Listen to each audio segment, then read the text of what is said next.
Good evening. We're back. We're live. And it's the Mickey, the Magic, and the beautiful game. It's an international weekend, so there's that special worldwide appeal for all of our chat tonight. So with me, we've got Stephen. Hey, John. There we go. Hi, mate. You all right? Yeah, I'm good.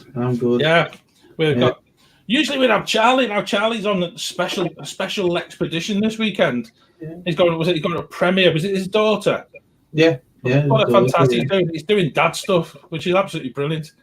So he'll probably watch this on the catch up, and maybe he'll actually take great delight in the fact that we ended the last show and he was talking about Pulisic at Chelsea, but we were more looking towards sort of the USA national side, and they had a great game this afternoon against Northern Ireland. But his man Pulisic was basically ran the show, so I hope he got to see some of that because there was a cracking goal by Ireland as well in that. Was it Niall McGinn scored an absolutely stunning goal to sneak a goal back? So I hope he gets to see that, but I hope he gets to see the Northern Ireland goal as well because it was highly exciting. So yeah, John. Yeah, it was. Yeah, it was 1-2-1 to the States. You know. Yeah. I'd normally be happy for Charlie, but Northern Ireland, it's a UK. Exactly. Yeah. Oh no, well done to the States. Yeah, I think it was a friendly, was it not?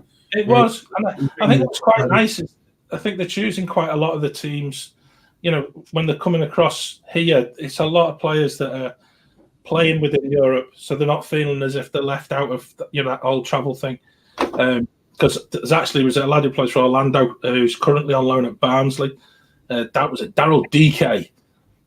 He came on as a sub as well, and we've watched quite a bit of Barnsley in the past few weeks, just simply because he's there and he's just absolutely top notch as a striker. And he played half an hour today, and he's just like one of the prospects, and you're thinking, oh, this lad could actually make it. And I think their national side, they're actually starting that conveyor belt and trying to build a squad of players across the US and across Europe who are capable of taking them and doing some serious damage in the next World Cup. And I think there's quite a lot to be learned from their actual makeup. And I think when we get to talk about England and possibly Scotland, you begin to look at the fact that I don't think there's that bigger picture being looked at by the home teams as well. That's it. I'll have a good debate with you on over the American football and the MLS and where they're going and where they're heading. The kind of dangers they could pose to us as our game. But first, what we've got to do, John, is invite our new permanent fixture. Hey, fantastic! We've got a new added member to the team. And he's not replacing Charlie, by the way, because Charlie will be back. We'll be back next week. It is our good friend Nick. Welcome to the team, Nick. How are you doing? No, you're muted, Nick. That's a good start. Good starts on our time, isn't it? Good start, yeah. Right, I'll take it off, Nick. I'll take it off. You just...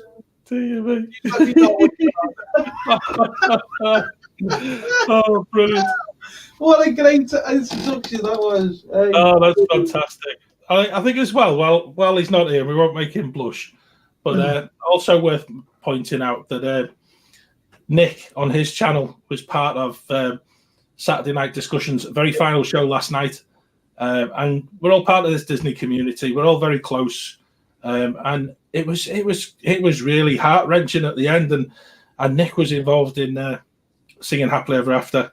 It's absolutely superb. It's a wonderful version. So check out Nick's YouTube channel. It's on there, and I've got to say, if you get a chance of watching just the end of Saturday Night Discussions from last night. There was a panel of people who were hanging up their mics for every Saturday night. They're going to come back with specials, but it really was really touching, and how much they supported everybody for a year. Yeah, he did. They went out in a real on a real crescendo, and I think they will be missed. I think it's sorry to see them go because, like you say, John, we used to watch Saturday Night Discussions a hell of a lot. We'd sometimes get involved in the chat quite heavily, sometimes not so much. But it was like you say, if they kicked off, didn't they, at the pandemic? and he carried on through. It was a great show. Sad to see them go. But I'm going to reiterate as well what you just said there about Nick's channel. I mean, if you like music and people with raw talent, then Nick has it. Nick has the talent. He has it there. I've seen a couple of his stuff. He's starting to do duos as well, and it's just Well, I'm glad he's going to join us because actually he's been in the chat for every show. He has been on already, and he's a Spurs fan, which we won't hold against him. He's having a few IT issues though, John. He's disappeared out the green room at the minute as well. So don't know what's going on with the guy. Press the reset button altogether. That's exactly it. But yeah, anyone who's watching, join us in the comments. That's how Nick started.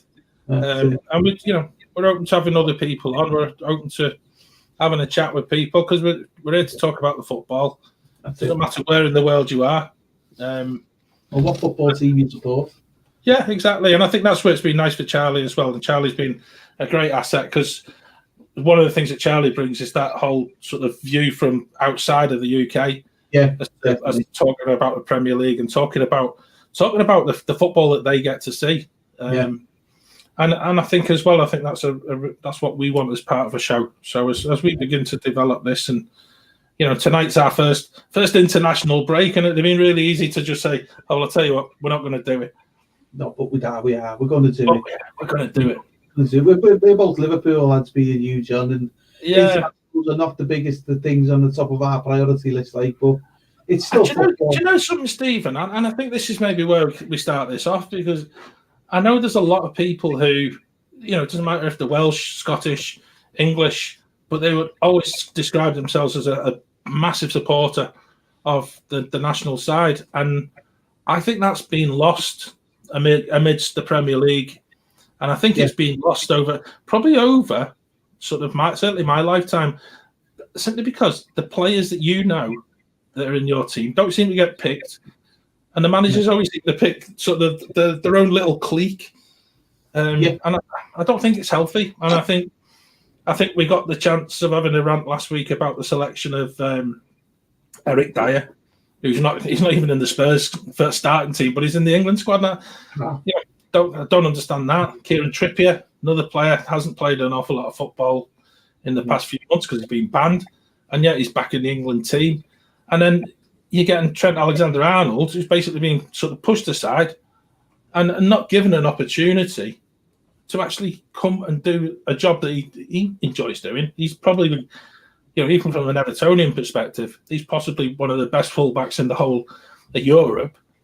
And yet he's suddenly just cast aside and makeshift sort of fullbacks all there. And I don't know, it's really odd. It's really odd. I think you're right. It's a good way to start the show this week, I think. And I want to give my northern view on that. Before I do that, let's get our new southern presenter. Can you hear me now? Yes. Yeah, good stuff. Right. We're good. It's all right. Wait. Yeah. We've introduced you. We've given you all kinds of pushed everyone towards your channel because of your happily ever after from last night as well, which was superb. Yeah, thank you. And just welcome aboard. It's good to have another voice. It's good to have a Spurs fan on board. And Really? It is because I think it's. I know you've got me and Charlie, who are both Liverpool fans. But Charlie's from the other side of the pond, isn't he? Yeah. He got a good view. You got Mr. Everton there, John. And I mistakenly thought he was a Liverpool fan when I was getting this channel over this show. Because I'm just that biased that I don't think. You're very much the two teams in Liverpool, isn't it? It's Liverpool reserves. Yeah. It'd be good to get your view now, Nick, on the show, particularly from a Spurs fan. I spoke to a few Spurs fans in the past, and I'll tell you what, you got more akin with Evertonians than you'd have Liverpool fans. Yeah. I think with a lot of Spurs fans, I'd say a good 80% of them are really delusional and think that they're better than we are when we're not. Yeah. We're constantly punching above our weight, especially this season. I'm surprised we are where we are. But, to be fair, Nick, I think you could say that about most clubs. 80% of the fans think they're better than they are. I mean, Liverpool in the last few seasons, I'm taking this season out of the equation, like, you know, those 80% have been the majority now, you know what I mean? But before that, it was 80% of them were delusional, thinking we're still the kings of the league, we're still kings of Europe. No, we're not. We haven't been for a long time. We're crap. We have been for a long time. You know, it's just one of them. But another thing you're going to give to, especially this week, Nick, is because it's international, you're going to give that the southern, shall we call them, northerners and southerners here. You're going to give that southern view of our take on why maybe the England fans or the English people don't follow the national team as much as they do, and then maybe it's just a northern perspective. 2 words: they're crap. That's the be all and end all of it. It's the same old England, same old story. They seem to stroll through group or qualifying, and they get to a tournament and their legs go. Yeah, same story. So I think that's why a lot of people don't care about tournaments now. It's strange. I was saying before, Nick, and I think this is something that it's kind of, you can't blame it on the Premier League. No. You can't blame it on the fact that a lot of these young lads who come through, you know, I was laughing the other night, and they were talking about the under-21 team, and they were talking about the quality of the players there, and just like, you know, this is the greatest group of players. I'm thinking, hang on, they were talking about this when Beckham was coming through and all this. They're just rehashing that whole bit about young players, and we don't seem to be able to produce players either at club level and push them into the national team, and then the national team gel to actually show that sort of strength in depth of what the Premier League's all about. And it's fascinating, but it's so frustrating as well at the same time. I think a lot of it's to do with privilege is the wrong word. I think when you're an under-21, you're eager, you want to impress. Same as when you're at club level, you want to impress, and then you get that one game that you outshine everyone. The manager then goes, all right, start playing you every week. Then you're first team regular, and then you end up getting your first England call up, and then you play a few games and you're like, I belong here. And then they get this massive swell and they think, can't be touched. And then playing for your country takes a backseat to all the endorsements they get, the amount of money they get a week, the sponsorships. And I mean, you go back to, I think this all started to change mid-70s to 80s. Yeah, I'd agree with you. Before then, it was an absolute privilege to play for your country. Hmm. After that... No, I think you're right. Yeah, I think it has been. It's been that long in actually how this has evolved. It's not just something that's happened on the back of the Premier League. This has actually come. You know, I'm thinking of some of those great players certainly from the late 70s. I'm thinking of some fabulous players that I watched at Everton in the 80s, and how few England caps they got. You know, and Peter Reid and Paul Bracewell in particular. You know, criminally ignored, and yet the players that were chosen time and time again. You know, there's like Jeff Thomas, and I could go. There's loads, isn't there? There's loads of players who've got an old boys club. Yeah, old boys club. Slap on the back. I'll see you at the next international because I'm going to get picked. Yeah, that just draws me right into what I was going to say, Nick, before you come on, because we were just talking, me and John. Why don't we follow England as much as we do, and where did that fall off? And John was touching on it with Trent Alexander-Arnold, and your players don't seem to get picked, and it is politics. It's the politics behind it. I mean, up here we call England like the London FC. You know, the view of it, it's probably a bit of a false view, if I was to be honest. The closer you are to Wembley, the more chance you've got of playing. Yeah. That's the view from up here. But I think I'll tell you, I remember the time in my life when the patriotism towards the national team really got strong up here, was when the original Wembley was knocked down, and the new Wembley was being built, and we were putting the England teams and the England games all around the country. Yeah. So it's going to Newcastle, it's going to Liverpool, it's going to Manchester, it's going to Birmingham, it was going to everywhere around. And the patriotism just went through the roof. I remember when England was playing their home games in Anfield, and everyone just wanted to get to the game. You wanted to get there and watch it. And that's when it really kicked off. And we were going, please, because I was only a young lad at the time, and I was thinking if they kept this going, they could really get the whole of the country behind them, really push them on. Yeah. Because I don't think the England football team has the whole country behind them. I don't think they do. I don't think they've got that. I think they've got it in a small little corner of the country, and that's it. Maybe I'm wrong. I don't know.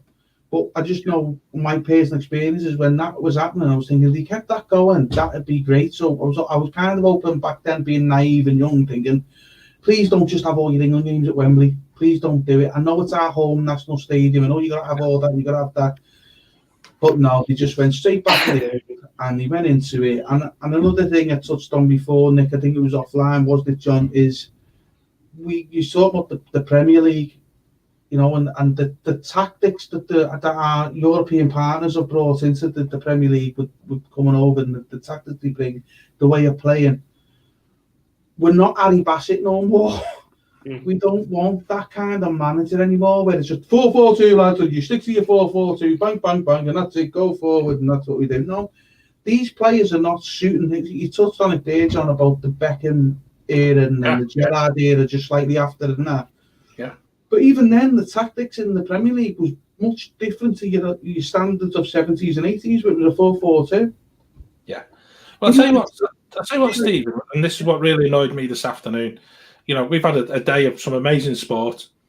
So I had the Grand Prix. I'm watching that go totally to the very last lap.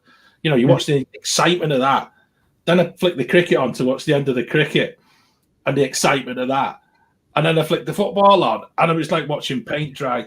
And it was like, when you see a team that's selected and you got two defensive midfield players sitting, and it'd be different if we were playing like Spain or Belgium or something like that. We're playing Albania away, but we've got to play to this system because we're away from home, and this is how we play away from home. It's not, and it's just like, it was so poor. It was, you could even sense all the first half, the players were so frustrated because there was nothing happening, and I just felt, you're talking about sucking the lifeblood out of you watching a game of football, and it was just like I'm going to flick out. I even ended up going through all the channels on the Sky. I even found horse racing from Tampa Bay. And I watched that for 5 minutes just to see it. I get a glimpse of Tampa. That was it. Tampa, the football was that rubbish. The old suntan lotion in front of the telly. Yeah. It's as close as I'm going to get to Tampa anytime soon, I tell you. I think the problem. What's that? I've only got sunstroke just watching it. Yeah. I have. I think the problem with especially internationals and qualifying for tournaments now is no one takes any risks. No one. Yeah. You'll see, and I think we're a good 10 years behind every other international team because everyone plays filthy now. And England have got in their head, no, we must be the gentlemen of the sport. We must play properly. We'll play football. Whereas everyone's throwing themselves all over the pitch. And you're like, if you can't beat them, join them, gents. They're winning trophies. And what are we doing? Yeah. It's another example of what I've just said, Nick. It's about, we've got this old Harry Bassett mentality. 4-4-2 boys with the English guys and this is what we do. Exactly that. I remember people saying that in the 80s, 70s. Well, not the 70s, I'm not that old, but I remember people saying that in the 80s, and you hear Tommy Robinson, who was an old Liverpool player, I want to do that, they're just diving everywhere. I'm not being funny or not, and the biggest divers in our league is probably the English guys. Yeah. So we've moved on, but our English setup, our FA setup has not moved on. It needs to move on. It needs to go the old school. I think that's the key to all of this. And I think, this is perhaps totally taking it sort of to the extreme. But you've got to look at the manager. But you've also got to look at the under-21s. So I watched under-21s tonight. The game, again, was just diabolically poor. They were playing to a system. They were playing players. And I would put my hand up and say Tom Davies had a stinker. He gave a goal away. But the manager of the under-21s is a manager who got sacked from Northampton when they were bottom of League Two, and he's the under-21 manager. I don't see the sense in that, but he's a mate of the England manager, so come on in, jobs for the boys again, like you said, and it's just criminal. And I don't think Southgate's got the football and acumen to actually go and win a big tournament. And I'd love to be proved wrong in the Euros, but I think we're not technically good enough. I think they rode their luck in the last World Cup, being it was a totally new squad and they had a point to prove, which I get. But now, because again, going back to what I said earlier, they're getting picked every international now and they're comfortable. There's no risk taking there. They've got no one to give them the kick up the backside that they all need when things are in the mud. And Southgate, I mean, who has he managed? He's managed Middlesbrough. I think he's done a little stint at Aston Villa. Yeah. What did he achieve? Not an awful lot. Not an awful lot. And that's where I'm going with this, Nick. I find it, I know we've gone down the route previously of getting, big name managers in, Capello and Sven. And it didn't work either. But there's got to be a long-term plan. And, I think I started off by talking about the Americans and the actual model that the American national side have put in place. They've got a big plan. They're looking ahead. They're trying to get as many different players into European leagues, but they're also looking at the MLS and they're basically hoping that come the next World Cup, they'll have a group of players that fully understand what their role is and actually going to be half decent. And I hope we don't play against them like we did when Landon Donovan had his glory moments back in the day. And I can't remember what year it was. But 1996 or something.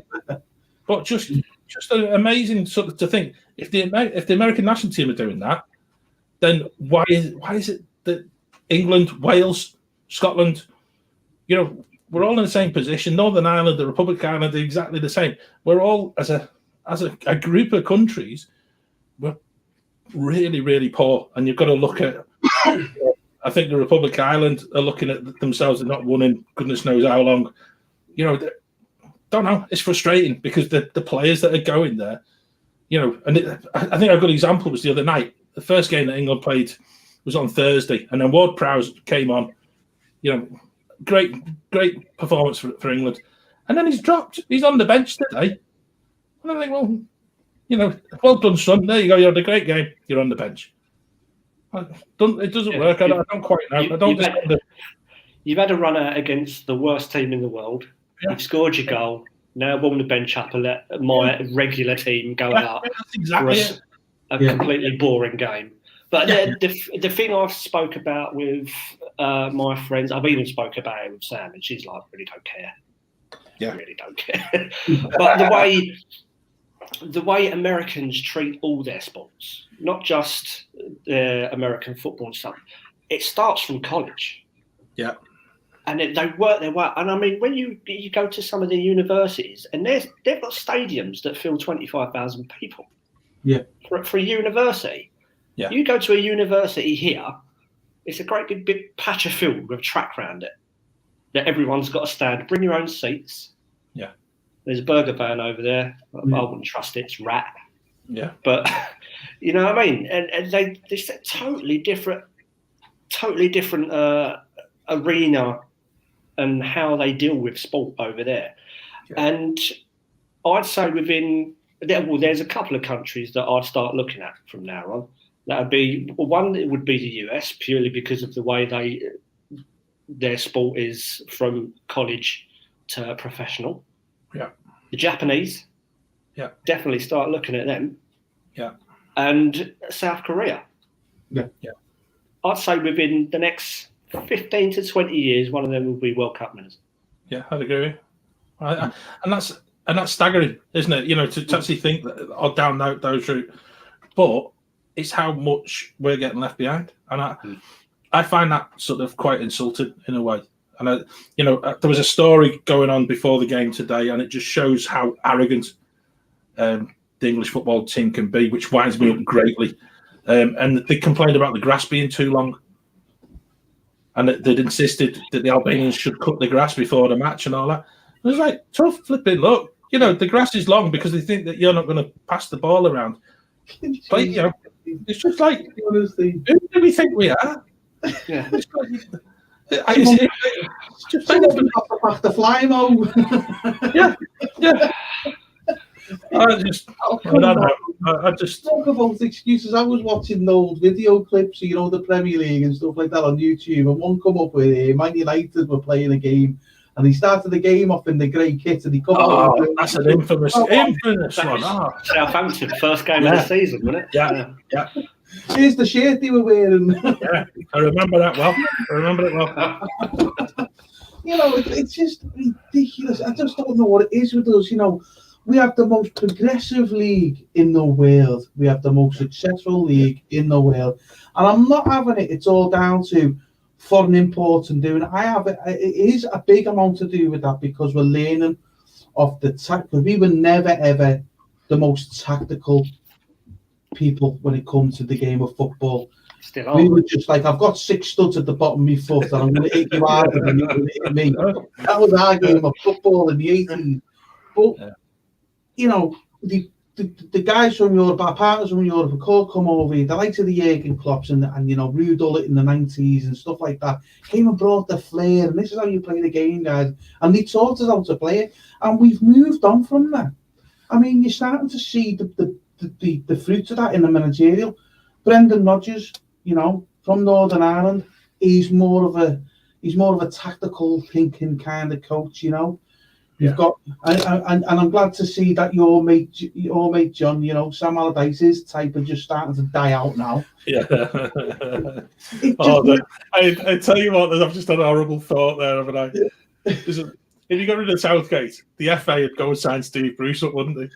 That's just their type of thinking. It's like totally inept at Newcastle. I tell you what, he'll do for us. So let's switch this question around. Who would you prefer to see as England manager? Guys, I'll tell you who I would like to see as England manager, and I don't care where they're born, to be honest with you. I don't care where they're born. As long as the guys who are on the pitch have the right to play of that England shirt in the normal rules of the game as it is now. You know, I had no objections to Sven-Göran Eriksson. I had no objections to Capello either. But again, they didn't work, did they? We've tried that. We've done that. I don't think it's about selecting the right manager. I think it runs deeper than that. I think the FA needs to have a good look at themselves and how they're doing it. And I'll tell you what, they could take a good lesson off the Premier League on how they're doing it. Let's not forget, the FA might set the rules. They're not the Premier League is a completely different entity. Yeah. From the FA, they just play under the FA rules. That's a great audition for Good Morning Britain this week, Stephen. You know, you missed answering the question. It was like the politician's answer. You did really well, though. I'm still racking my brain as to who we could have. I think he'd be the best manager. I just know what's wrong. It's not necessarily the manager's wrong. It's the way we think as a footballing nation. We always think, like I say, we're so archaic in our thinking. We're not bringing. We need to take our football from the mid-20th century and bring it straight into the 21st century, and that's what we need to do. And I'd like to see a manager who does that. And I'll be honest with you, the one manager I'd like to see, it'd probably be someone like Brendan Rodgers, who'll bring that like fresh kind of thinking in. If I'm going to put my name on it, put my hat on a name, I'll probably go, do you know what, Brendan Rodgers, but he's too young. I wouldn't want to see it. He wouldn't leave club football. But who else is he? It's definitely not Sam Allardyce because he ruined that once. But didn't Brendan Rodgers manage Northern Ireland for a little while? Or am I imagining that? Oh, I don't know, Nick. I really don't know the answer to that one. I'm sure he done. I think you might be right. Yeah. I think he done 2 years as Northern Ireland manager. Correct me if I'm wrong. I'm going to have a look. Let me have a look. Yeah. I think that's a really good call, is that, Stephen? And I think Rodgers is the one that, you know, he can. You know, he had a great spell at Celtic. He made an ordinary team at Celtic into. He had a good spell at Liverpool as well. He certainly did. I think he was actually really lucky at Liverpool, wasn't he? Yeah, and he done well at Swansea before that as well. I think he's a really what you'd class as a progressive, whatever that means, kind of football manager. I think he thinks outside the box. He looks at how the game's played now, and he wants to implement that. He wants to play the game, as we'd say, John, the right way. Not the Sam Allardyce way. Or Stephen, I think we start the campaign tonight. Let's do it. In the FA, it'll be this time next year. By the time he gets the job. It's like, to answer the question, no, he didn't. No, he didn't.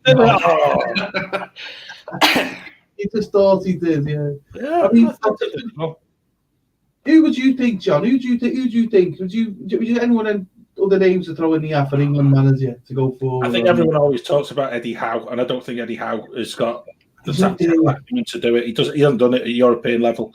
No. Which is why you call Brendan Rodgers as an exceptionally good one. I could see the FA getting bought in by Mourinho, which would probably please every Spurs fan in the world, just getting rid of Mourinho. And from there, but like I said before, they're probably going to go down the Steve Bruce route, aren't they? And it's just that it doesn't bear thinking, and I think that's where Rodgers needs to just stand up, and I think Rodgers would be a really good fit. Yeah, but I think going back to your point, we need to look at the playing a system that just doesn't work. I was looking on. There's a load of chat on the BBC website after the match report for today, and everybody has got exactly the same point of view. If you've been serious about winning a World Cup or winning the Euros, you've got to be doing a bit more than just sort of, you beat San Marino, you beat Albania. They've got Poland in midweek, and I think the Poland game will be the one that for England will define how good this international spell has been. They've got to look at beating Poland, and I think Poland are probably going to be the one sort of team that you'll actually get an idea of how good or how bad England are. And unfortunately, I've got this funny feeling that he's going to sort of rotate the squad again, and he'll probably end up with, the usual suspects coming back in, and I think that's wrong. I think it's what has been nice is looking at the lad Phillips from Leeds getting a go. I think that's definitely, if you think of any Leeds fans who are watching, they must it must be a minor miracle that he's been selected 2 games in a row, but I can see that changing for midweek, and I think as well. I think we're looking at a team that are not as good as we think they are, and that goes. I said to you, Stephen, earlier before we came on air. I think there's only really John Stones who would actually fit into any other international side at the minute, based upon how well they're playing as an international player. Yeah, everyone else seems to just sort of. It's like playing on playing with your mates, isn't it? And just coming together and just having a kick about, and then you go back to your team and you suddenly step up 30%. The next weekend, which brings me nicely onto, and I think Nick, this is where I'd love to hear your point of view on this. I just don't think Harry Kane does it at England level. I don't know what it is, and it was funny because the BBC got a really fantastic headline on their sports page. And I think it's something down the line of Kane inspires England to win. Well, I'll tell you what, there was no inspiring going on today. In the whole game I watched, I think they stuttered in the second half, and they still were about well short of where you'd expect at Premier League level. And Harry Kane just doesn't seem to be, everybody's sort of saying he's going to be the one who's going to win the Euros for England. I don't get it. I don't understand. England aren't winning no Euros. I'd say it's the same as everyone putting everything on Wayne Rooney's shoulders. Yeah. When he started. All right, he's England's top goal scorer. One, how many of those goals were penalties to start with? Yeah. How many of those goals were against teams in the top 10? How many of those goals were at top tournaments? Not many. Yeah. In the big games, I think I can probably name 3 big games that Rooney stepped up. Yeah. Yeah, everyone was, he's England's top goal scorer. Yeah, everyone can score from 12 yards out, 56 times. Yep. So no, I'd agree. I think it's an awkward one, isn't it? And I think it's, and you obviously watch Kane more than I do. So am I being short of the mark in saying what I'm saying about him at international level, or even as a Spurs fan, do you think he cuts it at Premier League level? Because I still think he's short. I'm short pace, and I still think he can do a lot more for me.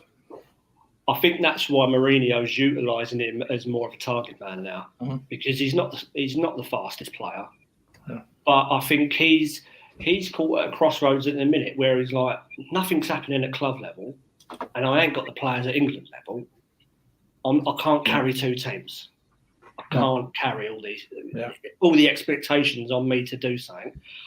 And if I do it, brilliant. If I don't, I'm the one that seems to fail England or fail Spurs. No one else is. Yeah. So I don't think it's fair on Kane. I don't see that.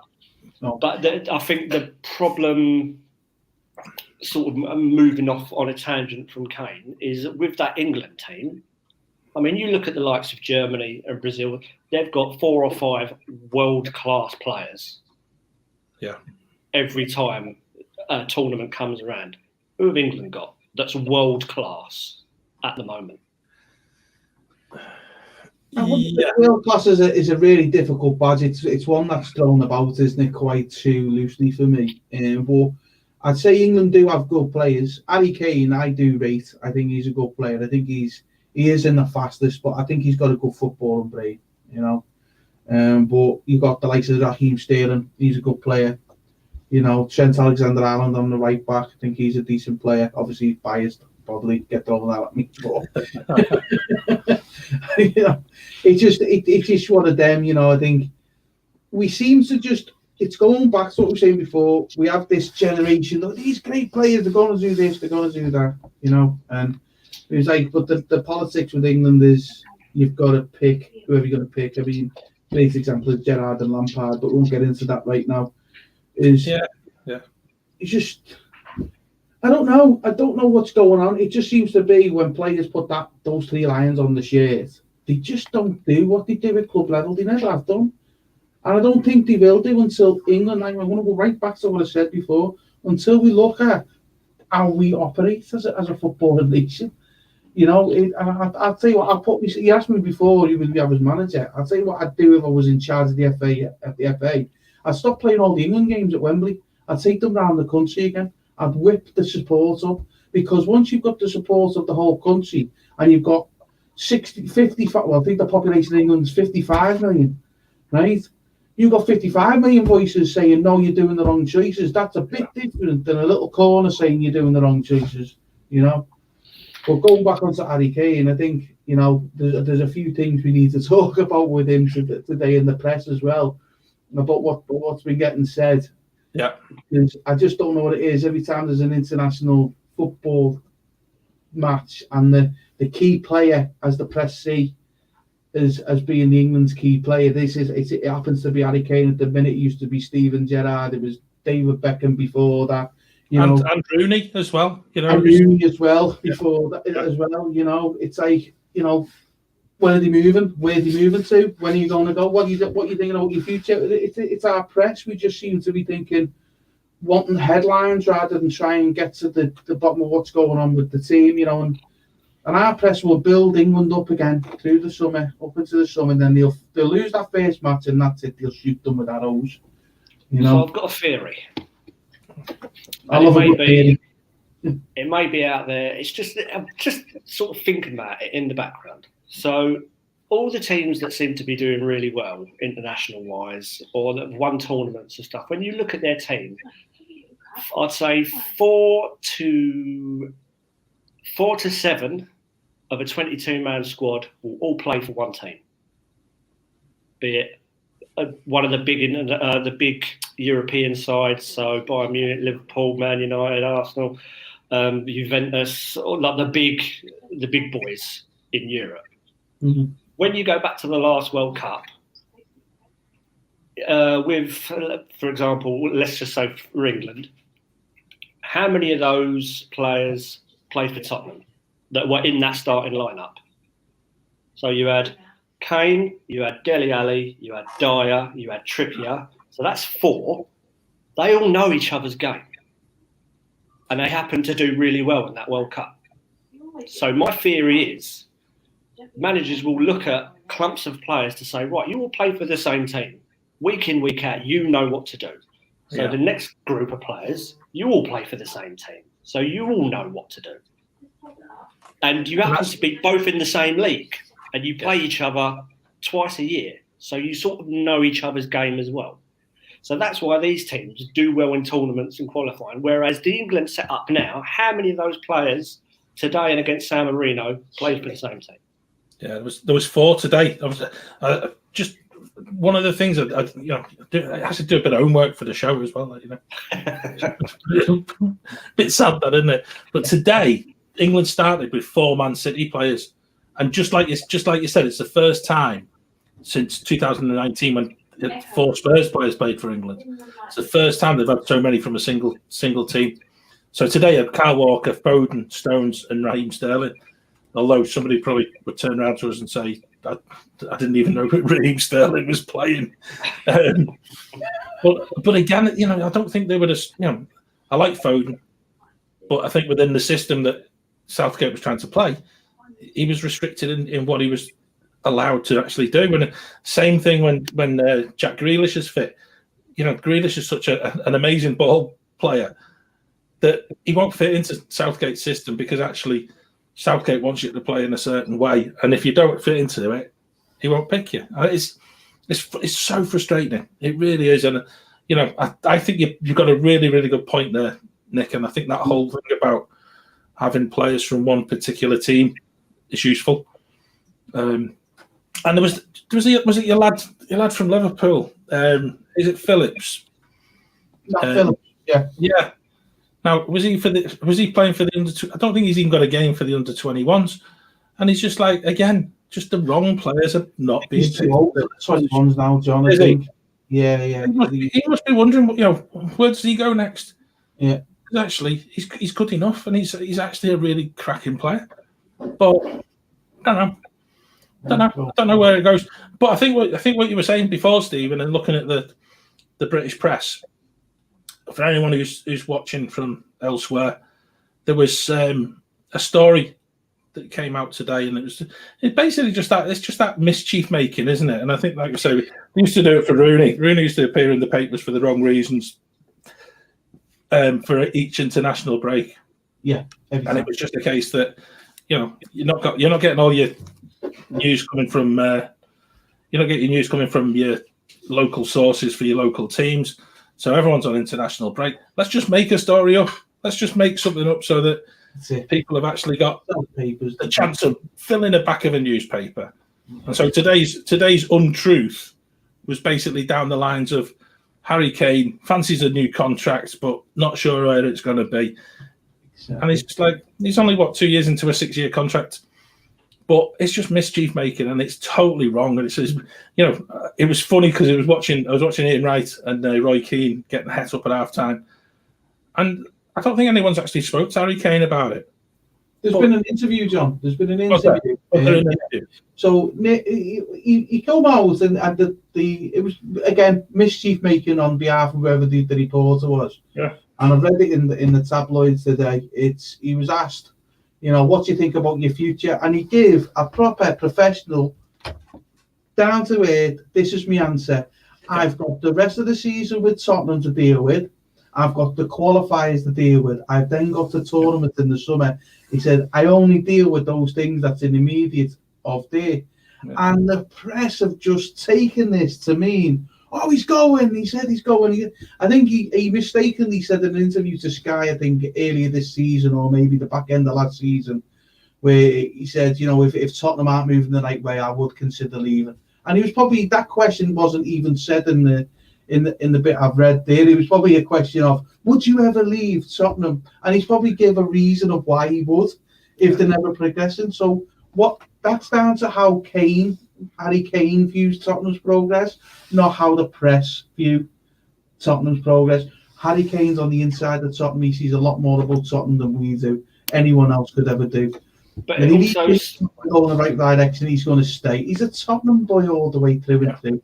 As a Liverpool fan, I remember when Steven Gerrard used to get it a lot as well. And it's one of them, you know, you listen to the question and you listen to the answer and you go, well, he's answered the question, but he hasn't answered the question. And I think that's what Harry Kane had done. He answered the question, but he didn't answer the question. And that's also where I'd actually seen that. I hadn't actually tied up the actual interview with the stories that have come in the press. Yeah. Because it's you know, to me, he just basically batted it away. It's just like, yeah, it was not related. They just picked what he said and just run away with it and said, Harry Kane's taking a lead. And well, that sells papers, doesn't it? You know, he's the biggest star of English football at the minute, Harry Kane. You know, so people are going to go, what do you mean? And you know what? They probably do it on purpose to take the focus away from the entire football. So we keep this, you know. You know, I think what it is as well. It's the same story. Before any big tournament, the media just want to trip England up. Yeah. Instead of going, right, there's a tournament coming up, let's get behind the boys. But it's always, what about this? Oh, we've got a tasty bit of gossip here. And then that gets in their heads, and that's it. That tournament's finished. Might as well just sit on the plane. It's the same story every day. And that's why I don't get involved with big tournaments anymore. I'm sick and tired of watching England. Yeah, and that's sad, isn't it? You know, and I think I mentioned John Stones earlier in the show, and you look at a prime example of a player who it's been the last World Cup, and his girlfriend was there. They split up shortly afterwards, and then suddenly, you know, you get all these stories that come out in the press. You know, usually every Sunday. And it's as if, you know, they're just reveling in the failure of people and how much that has impacted on him as a young player. Yeah, shouldn't have left his girlfriend, but unless you live in the same house as him, you don't know the conversation that's gone on, do you? You know, so you know, it's just tittle tattle for the paper's sake, and it annoys me. It's the reason I stopped buying newspapers, because actually I find it really it's the low life, isn't it? Yeah. You know, and they're just making stuff up. They're making it more difficult for England to compete because they're actually creating these stories. And I'm pretty sure it happens in Wales as well. And I'm certain it happens in Scotland, because I know the Scottish press are sort of like terriers around the Scottish game. But I don't know. It seems to be they quite enjoy, you know, they enjoy the fact that we'll build them up, and then we'll get to a big tournament, and it actually suits them better to watch England struggle, which is unbelievable. Yeah. I mean, at least the one thing about the Scottish in the Welsh, though, John, at least they've got the passion behind it. They've still got the passion behind the teams. You know, I think because you know I'm a dual national. You know, I'm half Scottish. Yeah. So I watched quite a bit, you know, and I remember a couple of games ago, Andy Robertson was getting a bit of stick from the Scottish faithful. Yeah. Because, you know, you're not at Liverpool now, bombing up and down, you just sit back and say, wow, it's like listening to England. Yeah. Oh, where's your sense of adventure, guys? Let's go and get it, you know, and that I never ever associate Scotland with that. I always associate Scotland with that sense of adventure. Let's go and get at them. Let's go and do them, you know. Let's go and tear some goalposts out of the pitch. You know? I'd much rather watch a team that go and actually have a go, properly have a go. And the Welsh have shown that they can do it. The Scots have shown repeatedly that they can do it as well. Yeah, exactly. And I think that's what's missing. You know, we're playing in a system where we're too defend. You know, really, let's defend. Let's not concede. You know, and the under-21 game was a prime example today. You got 15 minutes before the end, Portugal score. There was going to be no answer to that whatsoever. Portugal just knew that they could probably got another goal as well. But that goes to our younger players are playing the same sort of negative football where you're too frightened to concede, and there's no real plan to go and actually play positively and play with a bit of gusto. You know, you look at Belgium. Now, Belgium are magnificent side. They've got the worst manager that I've seen at Everton, and that's saying something with the fact that Martinez couldn't put a back four together. He basically took one of the best back fours and basically told them how not to defend. But they go and they play attacking football, and if they concede 4, they're going to score 5. They must be so excited to watch a team like that. You know, the Spanish have done it for years, haven't they? You know, well, the Spanish that goes back to what I was saying earlier. No one's willing to take any risks anymore. Yeah, absolutely no one. This is the system. We stick by the system. If we concede, everyone back. Yeah, Spanish done it. Like you said, they won the World Cup and the European Cup back to back. Yeah, you know, it's like they were the best. They were like that team, like England were always like classed all the team that just never seemed to get that silver. Then they won 2 trophies off them parents because they just went, you know what, we're going to go for it here. Let's have a go. I mean, they did have a good team. They had like Torres up front, you know, Iniesta and Xavi in the middle, you know, and stuff like that. And again, it goes back to how many of those players played for one team. Barcelona. It was either Barcelona or Real Madrid. Look at England when they won it in 1966. It was West Ham. They all played for West Ham. Virtually all of them played for West Ham. Apart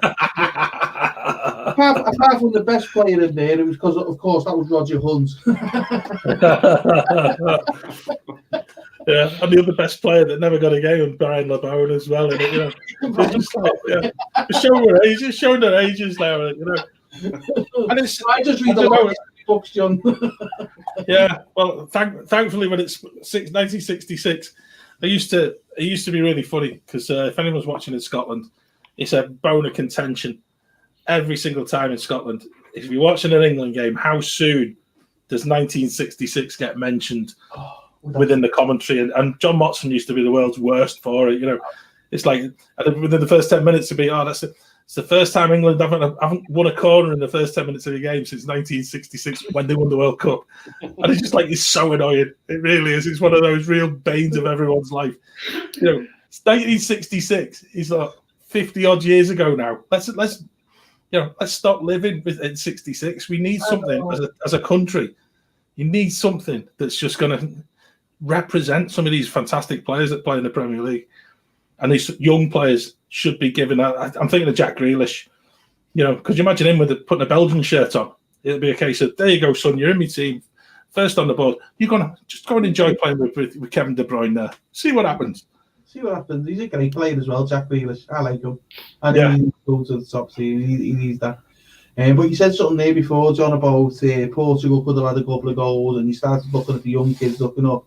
Yeah. I think a Portugal player, and he's probably the biggest name in football, you know, portrayed a bit of a behaviour that, you know, young kids should just go, that's now not to behave. He shows on so many occasions on how to play the game, but he showed in that game how not to play the game. Yeah, spot on. If anyone hasn't seen it, it was from last night, and Portugal were playing away in Serbia. They were drawing 2-2, and Portugal had a goal controversially disallowed because they thought that the ball hadn't crossed the line. But rather than just accepting the view of the referee, he's not so young now, is he? But young Cristiano Ronaldo decided to have a full-on throwing the toys out at the pram moment. And like you said, Stephen, it was one of those moments. It was just quite, you know, when you think of all the young kids who are watching, and the example to young kids of, if the ref hasn't given the decision your way, you have a strop. You know, he took his captain's armband off and threw it down, and then went storming down the tunnel. And I'm thinking, do you know something? You know, you talk about sort of greatest players of all time, but how on earth, you know, what does he think is the right thing to do? It's certainly not that, you know. And I think, you know, I'll be able to watch the rugby over the weekend, and in rugby, you probably get laughed at if you behave in such a way. Oh yeah, you know, it was scandalous. It was absolutely disgusting, and I just thought, what a childish way to react. You know, irrespective of whether the ref had made the wrong decision or anything like that. But you don't turn around and just have a strop. That was probably one of the most unsavoury moments of the whole of this weekend's football. All I'm going to say, John, is I bet you the referee is absolutely devastated that Cristiano Ronaldo left his captain's armband on the side of the pitch the way he did. Yeah. And I bet a lot of people would go, and I bet a lot of people would turn around and go, well, he's just passionate. I bet a lot of the commentators were, oh, look at the passion that he's showing, not what a complete brat he is. Yeah. No, I'd agree with you, Nick. And that's the other side, isn't it? That's the other side. I actually think it was a total brat. And it's not been, I don't think it's been treated that way. It's just been, Ronaldo had the point. It's just like, what about the referee? The referee didn't make that decision on purpose.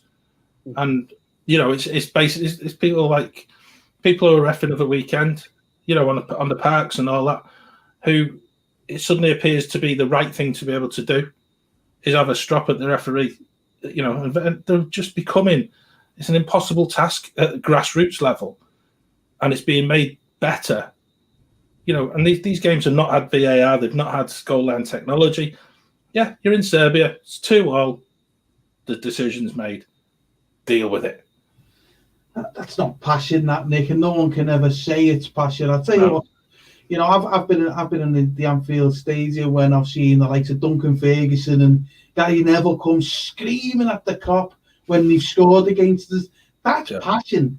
That is passion. That what he done was just petulance and childish. I'm going to take my captain's arm, but I'm going to stick over there. How do you know? The point I was getting at is because everyone seems to love Cristiano Ronaldo, and you get a lot of the commentators going, "Oh, he's just showing passion for the game," instead of going, "No, he's actually acting like a big baby." I tell you what, Nick, and I think we've had a discussion about Harry Kane already tonight. There was an incident in the second half towards the end of the game where Kane actually was sandwiched between two defenders. He went to play the ball. He played the ball first. He got a yellow card. He obviously didn't agree with the decision. But he walked away. Yeah. He did ask the referee, "Are you sure?" And probably said, "You're having a laugh." But there was none of this, and he had every right to throw his toys out of the pram, but he didn't. And I think, it's fair play. But if it had been an English player who'd thrown the captain's armband, I tell you what, the British press would have been on his back, and it'd be like, "How dare you throw the captain's armband on the floor? You'll never play for England again." Blah blah blah. Yeah. And it's that double standards, isn't it? Yeah. Double standards. Yeah, definitely. But anyway, we survived. We survived an international break, guys, and I can't wait for the Premier League to come back next weekend. I really can't. I've missed it. Glad you can't. Well, I just thought we did this last week, and we had a little run through. Sort of at the end of the show last week, we actually looked at sort of the England games, and obviously England are playing. Is it Tuesday or Wednesday? I think it's Wednesday. Poland, haven't they? They've got Poland, I think. So England, Poland on Wednesday, and then all the players go back to the clubs, and we're back on track for Saturday, the 3rd of April. Liverpool are away at Arsenal. Man City are away at Leicester. Leeds are at home to Sheffield United. Chelsea have got West Brom at home, and then on the Sunday, Southampton, Burnley, Newcastle, Spurs. Now, I'm looking forward to that one, Nick. I'm really hoping. That should be a Tottenham win, that, John. It should, yeah. A Tottenham win. And then we've got Villa. I'm calling it. That's 2-0 Newcastle. It can't be. Steve Bruce is not going to do you 2-0. Yeah, we seem to struggle against sides that struggle. Yeah. Well, let's get Michaela off that nose of his. I'll always go back to that year that we almost made top 4, and it was the final game. Oh no, because we were second, I think, to finish second, and we went to Newcastle and they whacked us 7-1. What were Newcastle doing then? I think they was on like a 5-game losing streak. Oh, we go to Tottenham, stick 7 past them. Nice way to end the season, isn't it? Yeah, see, I'm in a real fortunate position for next Sunday. Everton don't play until the Monday night, so I'm sorted. Everton Crystal Palace. You should get the next week then, John. Yeah, I get the free hit next week, and it's quite nice because you've got Man United are playing Brighton, Fulham are away at Villa, and I think that Fulham and the Newcastle tussle for relegation starts next weekend, and I'm looking forward to it immensely. I really am. There, John. Some tasty games. Yeah. Some tasty games. Yeah. What do you say? Leicester, Man City.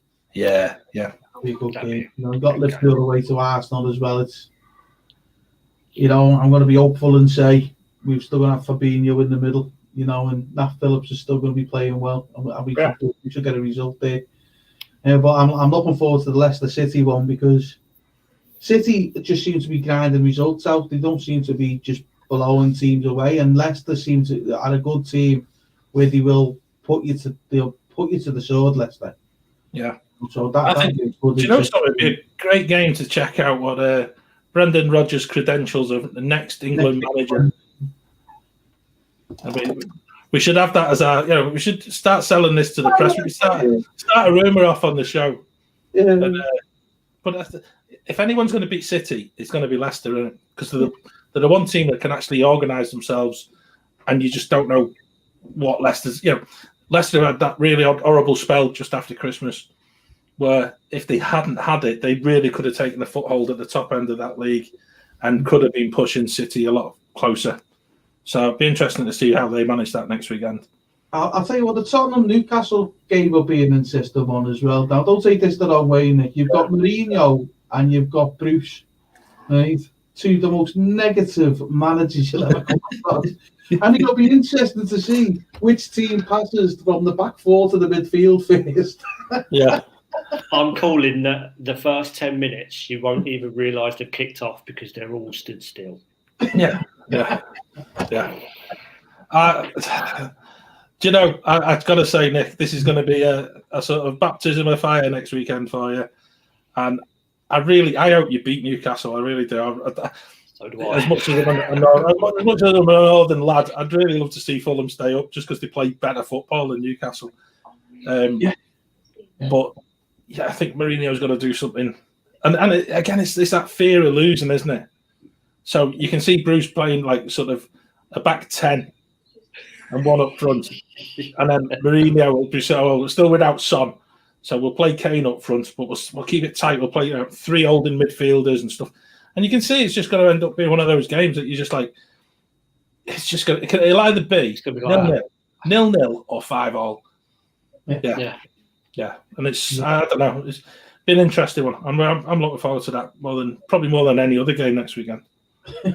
I think you say that job with Steve Bruce being in one of the dugouts.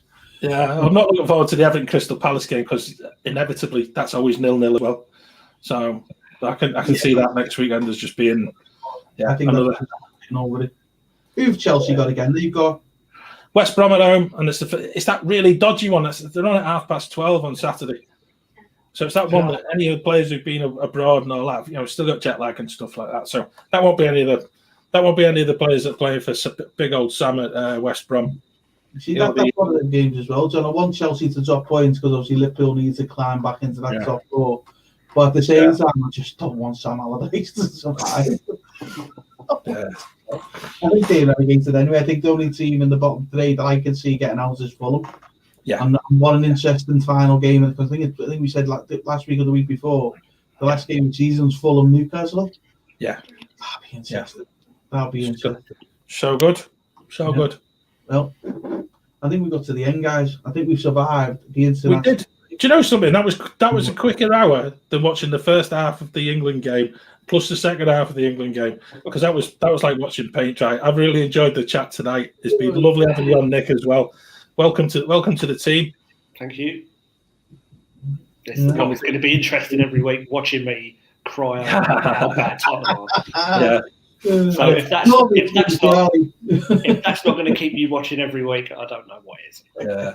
And I'll tell you what else it's been good for, guys, is our little audition for when the Premier League finishes and we've got the international tournaments in the summer and how the show goes on there, because we were talking where we were getting some American sport followed in, like the MLS and stuff, baseball and that. So I think it's been a good audition for that, because I think we spoke about one topic all night really, and that's just that I'm moaning about England. Even though they won. I think that's typical English supporters. We still win and we still moan. Yeah. All right, guys, thanks for watching. Winning and winning, isn't there? Yeah. Thanks for watching, guys. Yeah. Cheers, everyone. Tonight, but I know there's been people watching.